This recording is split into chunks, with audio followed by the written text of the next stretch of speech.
Bonsoir à vous. Je dis un salut et un bon sabbat parce qu'on est le vendredi soir, le soleil est couché. À tous nos auditeurs, qu'ils viennent de Facebook, de YouTube ou qui regardent directement sur le site internet éternelberger.com. Nous sommes parvenus à l'émission numéro 63 de Paroles diffusées. Et aujourd'hui, ce que nous allons traiter est le traitement des indigents. Mais avant même de parler du sujet et la grande partie du sujet, nous allons avoir une entrevue avec la responsable du ministère des itinérants au sein d'une communauté d'églises située à Montréal. Son nom est Myriam. Alors, Myriam, peux-tu dire un beau bonjour à l'audience? Elle est via l'audio, mon cellulaire.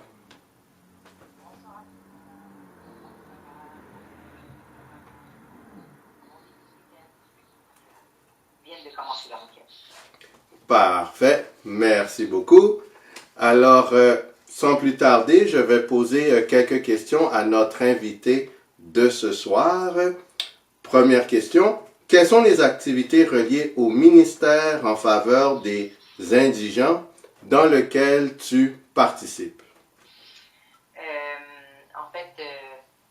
terme indigent est tout à fait approprié dans le contexte chrétien, mais je me sens vraiment plus à l'aise avec le terme itinérant. Donc, le ministère est auprès des itinérants ou des individus qui sont dans une situation financière très précaire.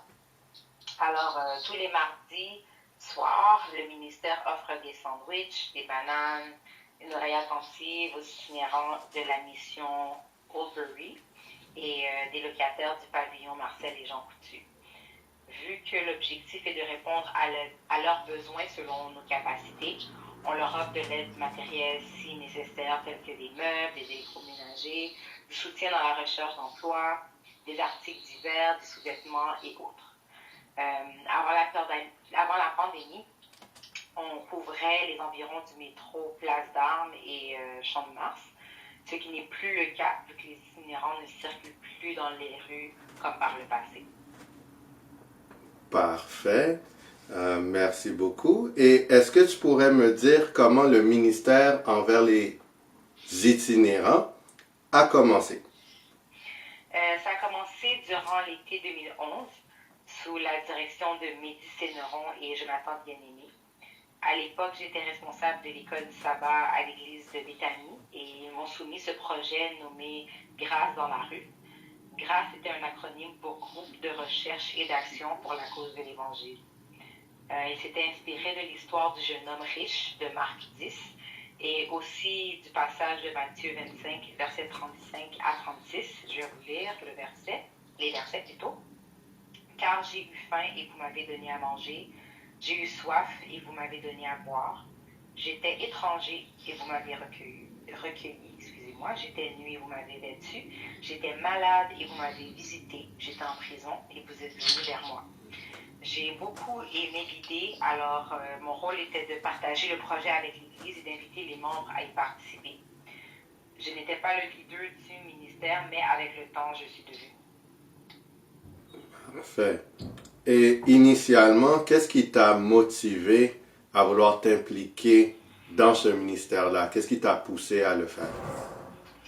Je trouvais que c'était une façon concrète de promouvoir l'évangile d'amour de Dieu et enfin de s'impliquer auprès d'un segment de la population que je dois avouer ne pas avoir réellement affectionné jusqu'à ce moment-là, mais qui méritait mon attention. C'était en fait l'évangile en action et j'en avais besoin parce que j'étais habituée à la routine des activités à l'intérieur de l'Église, l'évangile interne si tu veux, mais très peu d'action vers l'extérieur de l'Église, ce qui est en fait le plus important dans l'Évangile. Donc, c'est ça qui m'a vraiment motivée. Parfait. As-tu eu des défis ou bien des obstacles auxquels tu devais faire face? Et si oui, comment as-tu pu les surmonter On va regarder ça, disons, sur différents plans. Commençons par le plan physique, opérationnel, logistique, ressources humaines, ce genre-là. OK. Donc, au niveau opérationnel, les défis se trouvaient ou se trouvent encore, surtout au niveau des ressources humaines. Il y avait beaucoup d'engouement au début de ce ministère, ce qui est tout à fait normal. Donc, il y avait beaucoup de bénévoles, mais au fur et à mesure que les années se succédaient, le nombre de bénévoles diminuait. Alors, le temps alloué à chaque individu rencontré s'est écourté. Avec le temps, l'équipe de bénévoles s'est finalement stabilisée à 3 personnes sur une base hebdomadaire qui offre 1 à 2 heures à chaque visite. Bien sûr, depuis les restrictions en termes de temps, le nombre de temps alloué à chaque personne a diminué, mais en temps normal, c'est 1 à 2 heures à chaque mardi soir. L'autre défi était au niveau de la préparation des sandwichs. La main-d'œuvre était instable, on pouvait être 5 personnes un lundi, mais bien souvent 2 personnes ou encore plus souvent seulement moi. Et cela sur plusieurs semaines. Et donc, le nombre, mais ultimement, en fait, le nombre de participants à la confection des sandwichs s'est stabilisé à 2 personnes par semaine, ce qui était tout à fait approprié. Et cela, c'était le minimum avant la pandémie. Et depuis le 20 octobre de l'an dernier, en fait 2020, le café végétalien et les restaurants s'en occupent, et cela jusqu'à nouvel ordre. Donc ça a été une solution qu'on a trouvée en groupe. Parfait. Et maintenant, si on regardait sur la perspective psychologique, mentale et émotionnelle, quels défis as-tu dû faire face et comment tu as pu surmonter ça? On fait face à la détresse humaine à certains moments. Donc, des fois, se sentir impuissant et parfois difficile émotionnellement. Et aussi la fatigue physique personnellement, parce que le ministère est juste une des nombreuses activités présentes dans ma vie. Donc, après le travail, une longue journée, préparer des sandwichs ou sinon aller faire la distribution alors qu'on ne se sent pas vraiment à 100%. Des fois, ça pouvait être difficile émotionnellement, mais dès que je passais du temps avec les funérailles, c'est encore le cas aujourd'hui, facilement et très rapidement, j'oublie les sacrifices en temps, en argent et énergie, puis ça me redonne de l'énergie. Donc oui, ça peut être parfois exigeant, psychologiquement, émotionnellement, d'être présent pour eux, puis mais la solution se trouve vraiment dans ce qui nous a motivés de commencer ce ministère au début, c'est-à-dire de partager l'amour de Jésus avec les autres. Donc, c'est souvent la solution qu'on ne sait pas quoi dire. Vraiment, Dieu est la solution, puis souvent, ça apporte du réconfort aux itinérants, puis ultimement, ça nous réconforte aussi. Amen. Et finalement, sur le plan financier. Il y a différentes façons de voir ça. Donc, pendant quelques années, plusieurs d'entre nous financions les achats à l'aide de nos revenus personnels. Mais aujourd'hui, le ministère est essentiellement financé par les membres de l'Église britannique qui se sentent interpellés par le ministère. Par contre, je voyais pas ça comme un défi ou un obstacle parce que pour moi, c'était, et là je parle vraiment que pour moi, les dépenses que je faisais pour ce ministère et que je fais encore pour ce ministère, je les vois comme une offrande à Dieu. C'est une manière de le remercier pour les bienfaits dont il m'a rendu la bénéficiaire, donc je ne voyais pas ça comme un obstacle. Okay. Mais maintenant, on est supporté par l'Église. OK, excellent. Et est-ce que tu trouves que cela aide sur le plan financier, le fait que vous êtes maintenant financé par l'Église, ou tu ne vois pas une grande différence? Ah, ça fait définitivement une différence, ça c'est clair. Okay. Ça fait une grande différence, on est moins limité en termes de projet. Ce qui nous limite aujourd'hui, c'est plus pas la COVID, mais la manière dont le Québec gère la pandémie et à un certain niveau aussi les ressources humaines. Mais maintenant, on peut voir plus grand parce qu'on est soutenu par l'Église. Ça fait une énorme différence. OK. Maintenant, prochaine question. Est-ce que le fait de participer dans ce ministère a eu un impact sur ton caractère? Si oui, quel changement as-tu constaté toi-même? Je suis plus à l'aise à aborder des gens que je ne connais pas, ce qui n'était pas autant le cas auparavant. J'ai bien sûr un peu un côté gêné, un côté plus extraverti, mais vraiment des gens qui sont qui sont pas de la même culture que moi, culture ethnique, je veux dire, pas la même culture ethnique que moi, pas les mêmes idées religieuses, pas nécessairement la même façon de voir la vie sur un plan séculier. On est vraiment, on pourrait penser qu'on vient de deux mondes complètement différents, les itinérants qu'on voit, puis quand je regarde ma vie. Mais finalement, ça m'a rendu à l'aise à aborder les gens parce que j'ai réalisé qu'on avait beaucoup de points. Les gens en général ont beaucoup de points en commun. Euh, et aussi, j'ai un regard qui n'est plus péjoratif envers les itinérants. J'ai compris qu'en fait, personne n'est à l'abri de l'itinérance. Donc, est-ce que ça a eu un impact sur mon caractère? En quelque sorte, oui, parce que maintenant, j'ai plus de patience, plus d'empathie. Euh, Ça me permet d'exercer ma patience, d'exercer mon empathie, ouais, une plus grande ouverture aux autres. C'est ce que j'ai pu constater. OK. Et est-ce que tu as vu ou est-ce que tu as constaté que des gens ont remarqué des changements dans ton caractère? Non. En fait, il y a une personne avec qui je suis partie dans le ministère qui a vu le changement depuis le début du ministère il y a presque 10 ans.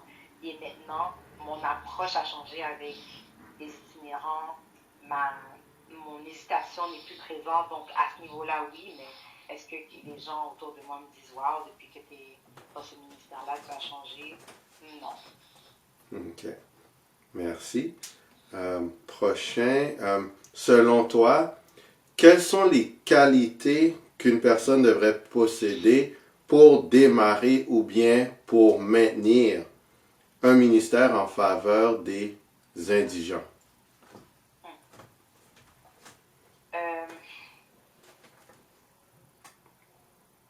les qualités. La première chose qui m'est venue à l'esprit, c'est que il faut garder à l'esprit, ça c'est avant même d'aller dans les qualités, c'est que au Québec, les organismes qui offrent à manger et de quoi vêtir ne manquent vraiment pas. Donc, il faudrait peut-être pas aller nécessairement dans l'objectif euh, de répondre, de mettre fin à, à la faim et à la soif. Ça, c'est juste un moyen d'entrer en contact avec des gens d'une autre manière ou qu'on ne pourrait pas côtoyer autrement. Donc, les qualités, c'est bien sûr l'ouverture aux autres, c'est l'empathie, c'est la persévérance, parce que je veux pas quelqu'un qui s'occupe d'un tel ministère va passer, et ça c'est dans tous les ministères, je crois, va passer par des moments difficiles, des moments de découragement, et c'est la persévérance et aussi la motivation initiale qui va permettre de rester constant malgré les épreuves, puis le respect de l'autre aussi. Définitivement, il ne faut pas y aller avec l'idée que la personne est un sauveur de ces gens qui sont dans l'itinérance, mais plutôt réaliser que la personne qui est devant elle pourrait être elle.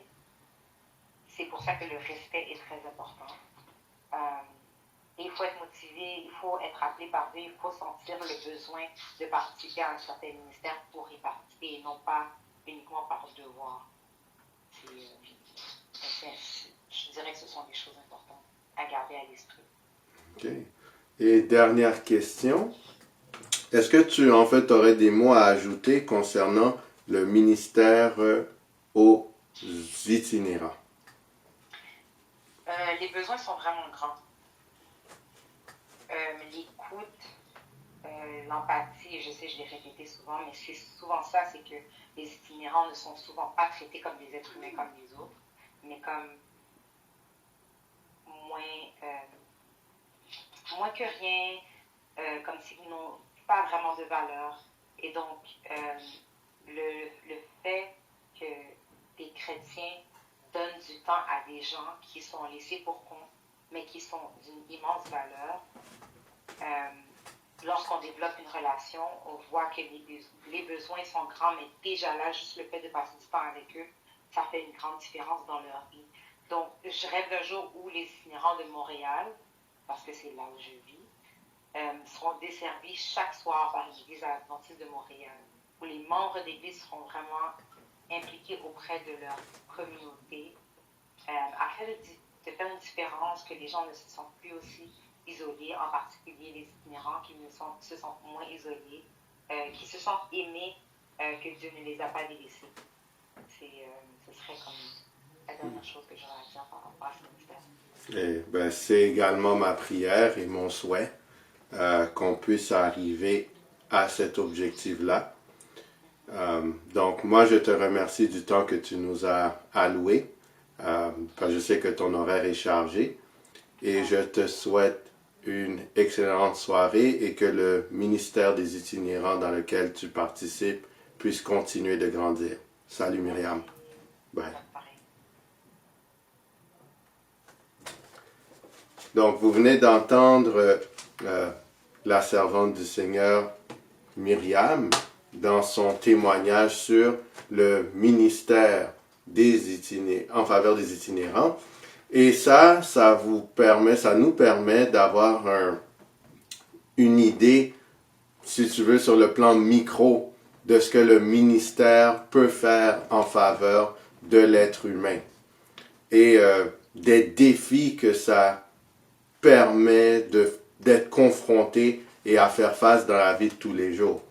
Maintenant, je vais aller de mon côté sur le plan plus global, notamment sur ce que la Bible mentionne par rapport au ministère envers les itinérants. On peut dire itinérants, indigents, nécessiteux, mais on va aller selon ce que la Bible dit à cet effet. On va commencer par voir un des péchés de Sodome qu'on n'entend pas souvent parler. C'est dans Ézéchiel chapitre 16, les versets 49 et 50.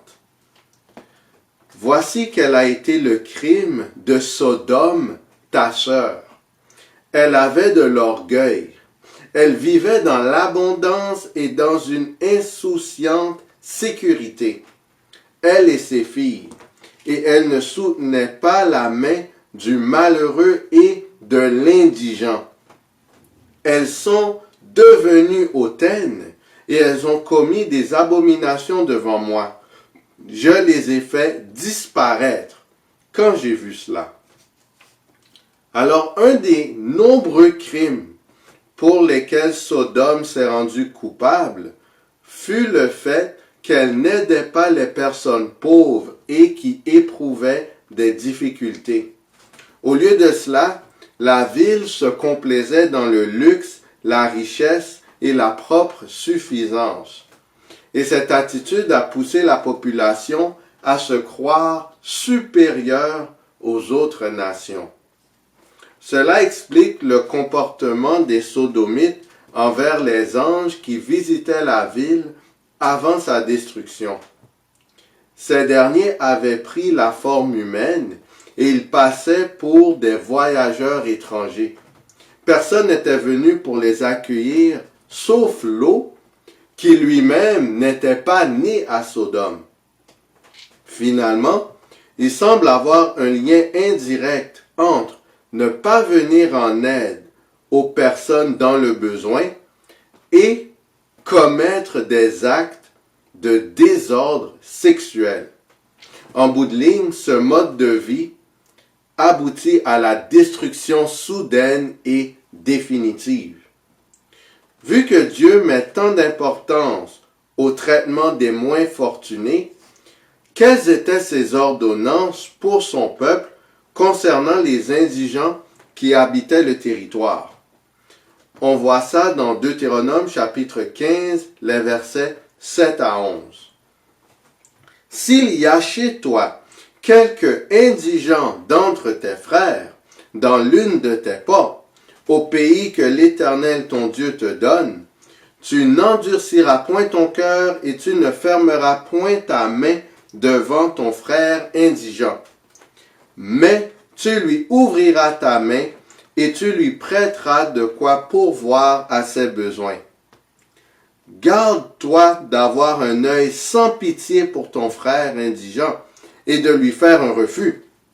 Il crierait à l'Éternel contre toi et tu te chargerais d'un péché. Donne-lui et que ton cœur ne lui donne point à regret. Car à cause de cela, l'Éternel, ton Dieu, te bénira dans tous tes travaux et dans toutes tes entreprises. Il y aura toujours des indigents dans le pays. C'est pourquoi je te donne ce commandement. Tu ouvriras ta main à ton frère, au pauvre et à l'indigent dans ton pays. Les Hébreux étaient tenus de venir en aide aux nécessiteux et d'être constamment prêts à leur prêter des ressources selon leurs besoins. De plus, il fallait aider sans ressentir de regret du geste effectué. En effet, le Seigneur bénirait le donateur qui réussirait dans tous ses travaux et dans toutes ses entreprises. Avec une telle promesse, on peut comprendre pourquoi le Seigneur s'attendait à ce que ses enfants puissent faire preuve de générosité envers les pauvres. Deutéronome 24, les versets 14 et 15. Tu n'opprimeras point le mercenaire, pauvre et indigent, qu'il soit l'un de tes frères ou l'un des étrangers demeurant dans ton pays, dans tes portes. Tu lui donneras le salaire de sa journée avant le coucher du soleil, car il est pauvre et il lui tarde de le recevoir. Sans cela, il crierait à l'Éternel contre toi et tu te chargerais d'un péché. On voit ici que Dieu exigeait aussi que ceux qui embauchaient des pauvres comme mercenaires les payent la journée même. En effet, les nécessiteux avaient besoin immédiatement de leur rémunération, car cela les aiderait à se procurer leur nourriture ou leurs vêtements. Tout délai dans le paiement aurait potentiellement des conséquences désastreuses pour le pauvre. Ceci est un autre exemple de la sollicitude du Seigneur envers les nécessiteux. Dieu ne fait pas de favoritisme entre le pauvre israélite et le pauvre non-israélite. Les deux devaient être traités avec justice et bonté par leur employeur, afin que la subsistance des nécessiteux soit assurée. Maintenant, nous allons lire un dernier passage, c'est dans Jérémie chapitre 5, les versets 25 à 29. C'est à cause de vos iniquités que ces dispensations n'ont pas lieu. Ce sont vos péchés qui vous privent de ces biens. Car il se trouve parmi mon peuple des méchants. Ils épient comme l'oiseleur qui dresse des pièges. Ils tendent des filets et prennent des hommes. Comme une cage est remplie d'oiseaux, leurs maisons sont remplies de fraude. C'est ainsi qu'ils deviennent puissants et riches. Ils s'engraissent, ils sont brillants d'embonpoint. Ils dépassent toute mesure dans le mal. Ils ne défendent pas la cause de l'orphelin, et ils prospèrent. Ils ne font pas droit aux indigents. Ne châtirai-je pas ces choses-là, dit l'Éternel? Ne me vengerai-je pas d'une pareille nation? on voit dans l'histoire d'Israël que des habitants de Juda avaient adopté le même comportement que les Sodomites, spécialement concernant le traitement des pauvres. Malgré le fait que le Seigneur avait donné des instructions claires à son peuple, celui-ci avait décidé de ne pas y prendre garde. Le manque d'égard envers les pauvres est en partie la raison pour laquelle Israël a été puni et amené captif à Babylone. Alors, chers amis, la manière dont individuellement ou comment collectivement nous traitons les nécessiteux a un impact direct sur l'avenir, sur le plan individuel, notre avenir sur le plan spirituel en bout de ligne. Mais pour le cas d'une communauté, ça a un avenir global sur la prospérité d'une nation, d'une société, je vais même dire d'un pays. Alors les amis, faisons comme la personne que nous avons entendue plus tôt, Myriam. Mettons-nous à l'œuvre en faveur des indigents. C'est le ministère dans lequel Jésus-Christ nous appelle à participer. Parce que la vraie religion, c'est de soutenir la veuve, l'orphelin, c'est de soutenir la personne qui est dans le besoin. Au-delà de toute connaissance doctrinale, il faut que la religion soit réellement en action afin que nous soyons une lumière là où nous sommes dans notre entourage. Comme elle a dit, ça prend de la persévérance, ça prend l'amour pour les autres, ça prend le désir, ça ne doit pas être juste le devoir qui nous pousse à le faire, mais le désir qui vient par l'amour de Jésus-Christ qui influence nos vies. Et lorsque nous avons ces facultés, à ce moment-là, nous sommes prêts à aller de l'avant et nous sommes prêts à réussir. Parce que par la grâce de Dieu, comme elle a dit, ce ministère existe depuis quasiment 10 ans maintenant. Et il continue à bâtir et il continue à avoir un impact au sein de la société. J'avais dit qu'aujourd'hui, on allait traiter du leadership. Ça a été repoussé à la semaine prochaine. Ceci dit, on peut comprendre qu'une vertu du leadership est le souci des autres.